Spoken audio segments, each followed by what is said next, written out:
was. So it wasn't just all goons. This little crew up here raised hell quite a bit, done a lot of shooting too.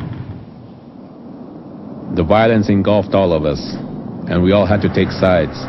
Many of us believed that the federal forces on the reservation had sided with the goons. AIM was prosecuted whenever and wherever possible, while goon violence was either condoned or overlooked.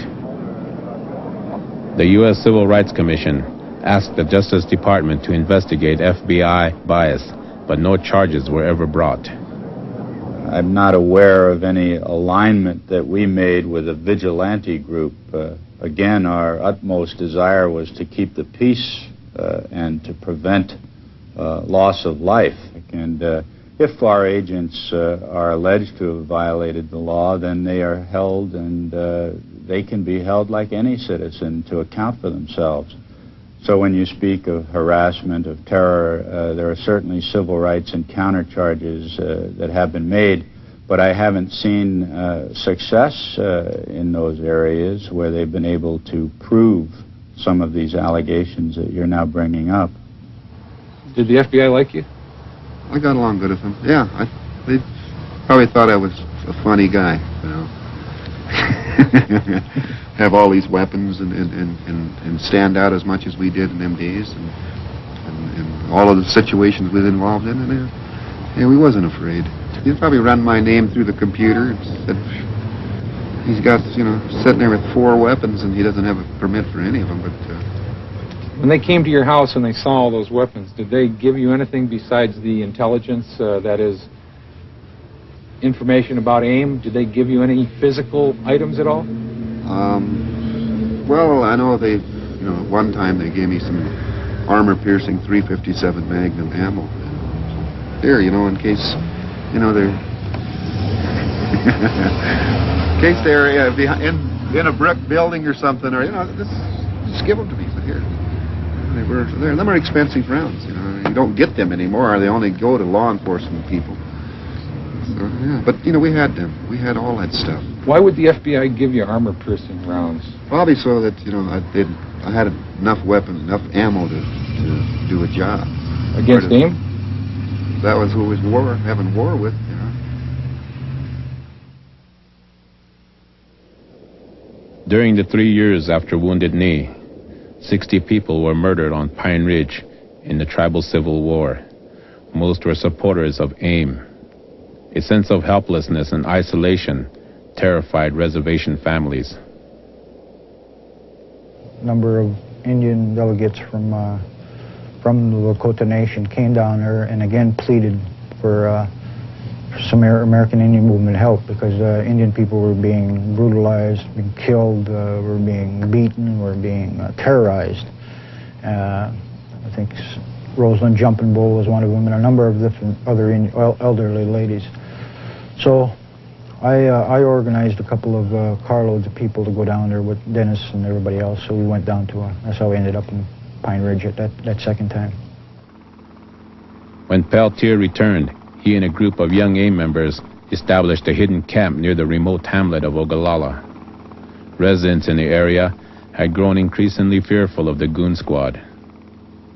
On the morning of June 26, 1975, 99 years after Custer was defeated, 2 FBI agents chased a car onto this property. A shootout erupted. After a day-long gun battle, the 2 FBI men were found dead. One young Indian had been killed by police gunfire. Peltier and the other Indians escaped into the hills. 200 FBI agents were flown to Pine Ridge in search of the killers. It was the largest manhunt in FBI history. The Ogalallas don't like what happened. And if the FBI don't get them, the Ogalallas will. What do you mean? Just what I said. We have our own way of punishing people that way. Shooting on the reservation? You said it. We'll take care of them. 9 months after the shootout at Pine Ridge, Peltier was captured and returned to stand trial for the murder of the 2 FBI agents. The Indians protested that the government wanted him not for murder, but for his politics. His trial brought Peltier national attention but the judge would not allow any evidence about the political violence on the reservation.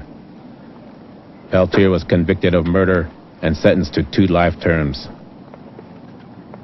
5 years later, Peltier's lawyers won the release of a secret FBI document which indicated that his gun did not fire the fatal shots. But his latest appeal, based on this discovery of withheld evidence, has been denied a hearing by the Supreme Court. For many Indians, Leonard Peltier had become the latest symbol of the resistance and the spirit of Crazy Horse. The year after the FBI agents were killed, Dick Wilson was defeated in tribal elections. The Goon Squad disbanded.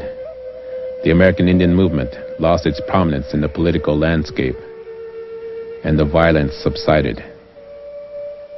But for the Lakota, the tribal civil war had overshadowed the vision of the return of the Black Hills.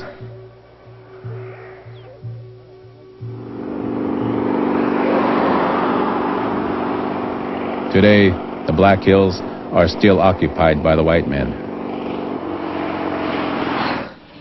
Tourism and gold mining are flourishing. At the peak of the summer season, the sacred land of the Lakota is the site of the largest motorcycle rally in the world.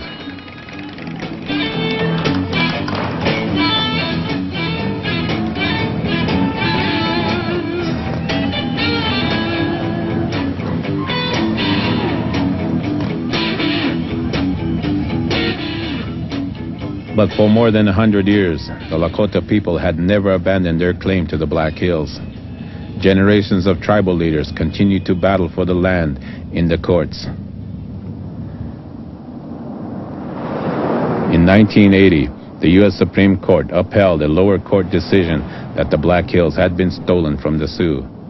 The ruling said, "A more ripe and rank case of dishonorable dealing will never be found in the history of our country." A payment of $122 million was ordered. Although the Lakota people had very little money, they refused the payment. When the Supreme Court wrote that decision, they recognized this was not the most honorable thing that ever took place. That is, that the Indians were probably taken advantage of. But nevertheless, it's something that the United States government did, and it's history, and so it's something that's got to be lived with. And we're trying to abide by the law of the land, and that is, when something is taken by the government, the person from whom it is taken is entitled to just compensation. The Supreme Court says you've got to do that. You've got to pay them just compensation, and that has been arrived at. Some of the Indians are now saying, hey, we don't want the money, we want the land back. But that isn't the way it works. History has moved on down the road, and you can't go back to 1877. You can't bring the buffalo back. Before the 1970s, many Indians might have given up and taken the money, but the militancy of that time sparked the resurgence of Lakota spirituality on the reservation.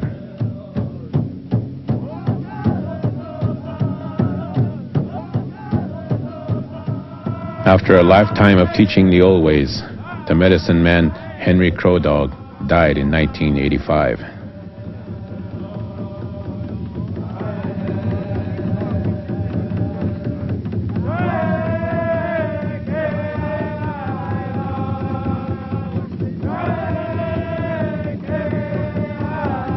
He had taught a new generation of Indians that what was fundamental to Indianness was the spiritual connection to the land. In the beginning, it was the young men from the cities who listened. But after the Civil War on Pine Ridge, the mixed bloods began to find a new respect for the traditional ways.